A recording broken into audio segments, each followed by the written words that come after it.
اب دونوں چیزیں ایک ہی دن ہو تو کیا منانا چاہیے؟ یہ بخاری شریف میں ہے، موت کا غم نہیں منا سکتے کیونکہ نبی کو ایک آن کے لیے موت آتی ہے، پھر نبی زندہ ہو جاتا ہے۔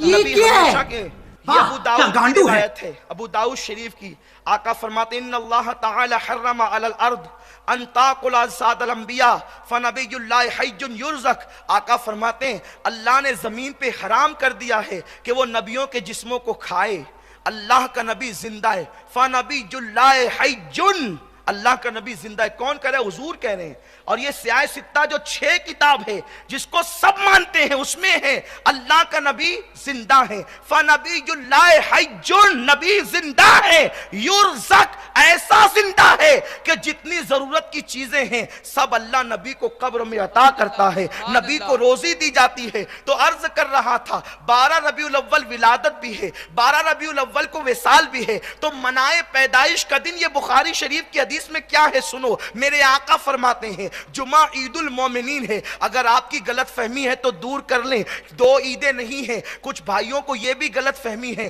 کہ دنیا میں 2 عید ہے، یہ تیسری عید میلاد النبی کہاں سے آ گئی؟ اگر آپ بخاری شریف پڑھیں گے تو پتہ چلے گا عیدیں 2 نہیں ہیں۔ اگر آپ 2 عیدیں کہتے تو گویا آپ بخاری کو نہیں مانتے۔ امام بخاری حدیث لائے ہیں، حدیث پاک ہے، آقا فرماتے ہیں جمعہ عید المومنین ہے، یعنی اس تیسری عید کا تذکرہ میرے آقا نے فرمایا جمعہ عید المومنین ہے، مومنین کے لیے عید کا دن ہے۔ اب عید کا دن کیوں ہے یا رسول اللہ؟ جمعہ عید کا دن کیوں ہے؟ تو میرے آقا فرماتے ہیں جمعہ کے دن حضرت آدم کی پیدائش ہوئی تھی، جمعہ کے دن حضرت آدم کی پیدائش ہوئی تھی، اور جمعہ ہی کے دن حضرت آدم کا وصال ہوا تھا، تو پیدائش بھی جمعہ کے دن اور وصال بھی جمعہ کے دن۔ تو آقا فرماتے ہیں اس لیے جمعہ عید المومنین ہے۔ یا رسول اللہ جب پیدائش بھی جمعہ کو ہوئی اور وصال بھی جمعہ کو ہوا تو پھر عید کا دن کیوں ہے؟ تو جس دن آدم پیدا ہو اور جس دن آدم کا وصال ہو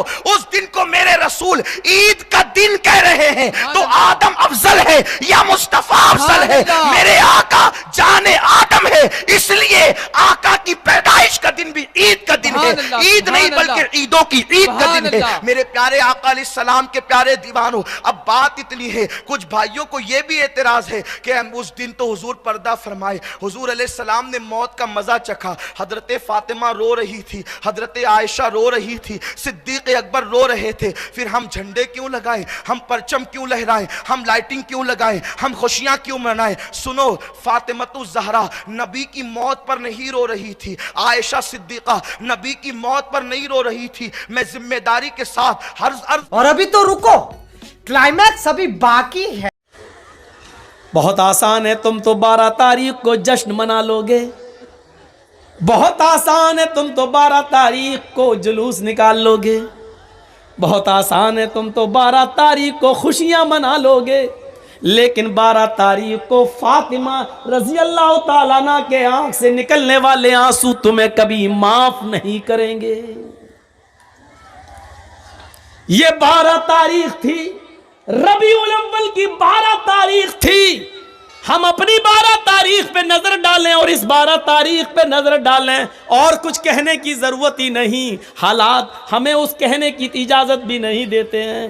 میرے بھائیوں سنو کیا کہتی ہیں فاطمہ، وا کر بابتا منا جا برب بندہ، ہائے میرے ابو، آپ کو آپ کے رب نے بلایا اور آپ چلے گئے، آپ نے اس کی دعوت کو قبول کر لیا، یہ بھی نہیں سوچا کہ آپ کے چاہنے والوں پر کیا بیتے گی، یہ بھی نہیں سوچا کہ آپ کے چاہنے والوں پر کیا گزرے گی، کیا گزرے گی۔ اے اللہ کے نبی، اے میرے ابو، آپ چلے گئے۔ دوسرے جملے پر غور کرو، وا کر بابتا من جنت الفردوس ماوا، اے ابو آپ سے تو آپ کے رب نے جنت الفردوس کا وعدہ کیا، آپ کا ٹھکانہ تو جنت الفردوس ہے، آپ تو جنت الفردوس چلے گئے۔ تیسرے جملے پر غور کرو، واہ کربا بتا الا جبریل ننا، اے ابو اب قرآن کس کے اوپر نازل ہوگا؟ اب جبرائیل قرآن کی آیتیں کس کے اوپر لے کر آئیں گے؟ اب قرآن کس پر نازل ہوگا؟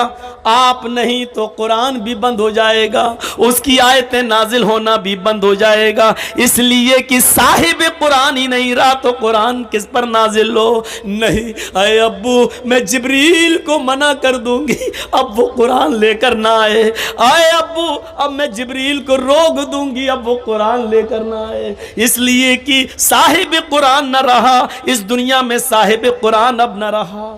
ان جملوں پر غور کرو اور اپنے سینے کو ٹھونک کر بتاؤ ایمانداری کے ساتھ 12 تاریخ کو نکلنے والے ان جملوں پر ہمارا جشن کیا کہہ رہا ہے.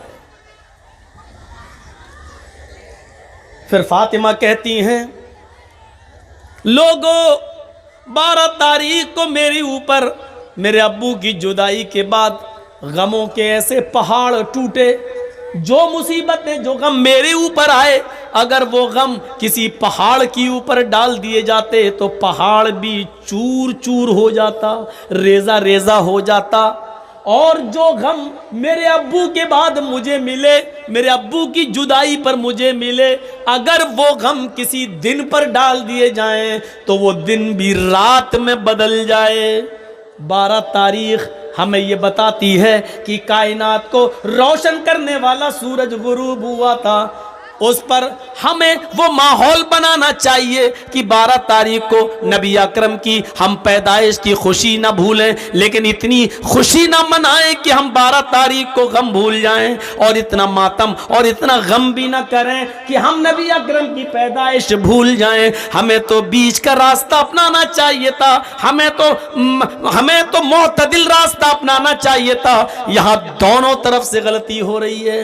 میرے پیارے ساتھیوں, قرآن سنتے جاؤ, حدیث سنتے جاؤ اور اپنے ایمان کا جائزہ لیتے جاؤ. ہاں اب سنیے میرے بھائیو, اللہ کے نبی صلی اللہ علیہ وسلم کو دفن کر دیا گیا. سب سے پہلے ابو بکر صدیق نے نماز جنازہ پڑھی, اس کے بعد عمر فاروق نے, عثمان غنی نے, حضرت علی نے, پھر صحابہ نے. لوگ آتے گئے, نماز پڑھتے گئے, پھر بعد میں بچوں نے, اور سب سے لاسٹ میں عورتوں نے, عورتوں کے بعد سب سے لاسٹ میں بچوں نے. میرے بھائیوں, لیکن آپ کی جنازے کی نماز کسی نے پڑھائی نہیں ہے. لوگ اس حجرے میں آتے تھے, پڑھ کے نکل جاتے تھے. پورا دن اسی میں گزر گیا, پوری رات اسی میں گزر گئی. کچھ لوگ ایسے تھے جو دور سے آئے, اللہ کے نبی صلی اللہ علیہ وسلم کی بیوی سے کہنے لگے امی عائشہ ہم رات میں پہنچے, دور کے رہنے والے ہیں, ہمیں نبی اکرم کا چہرہ دکھا دو. تو انہوں نے سر کھول دیا اور کہا دیکھ لو. کہنے لگے وہ صحابی آئے امی عائشہ ہمیں اندھیرے میں نبی کا چہرہ صحیح سے دکھائی نہیں دے رہا ہے, تو چراغ جلا دو, کچھ روشنی کر دو. تو حضرت عائشہ کہنے لگی آئے محمد کے ساتھی ہو, میرے گھر کی اتنی انسلٹ کیوں کر رہے ہو, میرے گھر کو اتنا ذلیل کیوں کر رہے ہو, مجھے اتنا رسوا کیوں کر رہے ہو. اس صحابی نے کہا امی عائشہ ہم آپ کو انسلٹ کیسے کر سکتے ہیں, ہم تو اپنے نبی کا چہرہ دیکھنا چاہتے ہیں. تو امی عائشہ نے کہا لوگوں میرے گھر میں اتنا تیل بھی نہیں ہے کہ میں چراغ جلا کر تمہیں محمد رسول اللہ کا چہرہ دکھا سکوں. یہ اس گھر کا حال ہے. افسانے تم نے بہت سنے ہوں گے, آؤ محمد رسول اللہ کی زندگی کے بارے میں ذرا ہم سے بھی سن لو اور اپنے دل سے فیصلہ کرو, اور کل چائے کی ہوٹلوں میں بیٹھ کے بتانا کہ مولوی جرجیس نبی کو مانتا ہے یا نہیں مانتا. کہہ دینا بہت آسان ہے, پھلا نہیں مانتا, پھلا نہیں مانتا, پھلا نہیں مانتا. ارے ہم تو اللہ کے نبی سے ہٹ کر کوئی بات کر ہی نہیں رہے ہیں. تعجب تو یہ ہے کہ تم ہندوستان کی بات کرو تو پکے مسلمان, تم اجمیر کی بدایوں کی کچھوچا کی بات کرو تو پکے مسلمان, ہم مکے کی بات کریں اور مدینے کی بات کریں تو ہم نبی کو مانتے ہی نہیں. افسوس یہ ہے کہ تم ملا مولویوں کی لکھی ہوئی کتابوں کی بات کرو تو پکے مسلمان, اور ہم یہ کہیں کہ یہ نبی کا فرمان ہے, یہ فاطمہ کہہ رہی ہیں یہ اللہ کے رسول کا فرمان ہے, ہم یہ کہیں تو ہم مسلمان نہیں. جو لوگ یہ کہتے ہیں یاد رکھنا مولوی جرجیس کا ہاتھ ہوگا, کل قیامت کے دن تمہارا گریبان ہوگا, ہم تمہیں کھینچ کر رب کی عدالت میں لے کے آئیں گے اور یہ کہیں گے اے اللہ یہی وہ لوگ ہیں جو دنیا میں چاہے چائے کی ہوٹلوں میں بیٹھ کے کہا کرتے تھے کہ یہ نبی کو نہیں مانتے ہیں, یہ نبی کی شان میں گستاخی کرتے ہیں, اے اللہ مجھے ان سے انصاف چاہیے, اے اللہ مجھے ان سے انصاف چاہیے. میرا ہاتھ ہوگا, تمہارے گریبان ہوں گے, یہ سوچ سمجھ کر کسی پر الزام لگانا. آؤ میرے بھائیو آگے چلو, چلو آگے.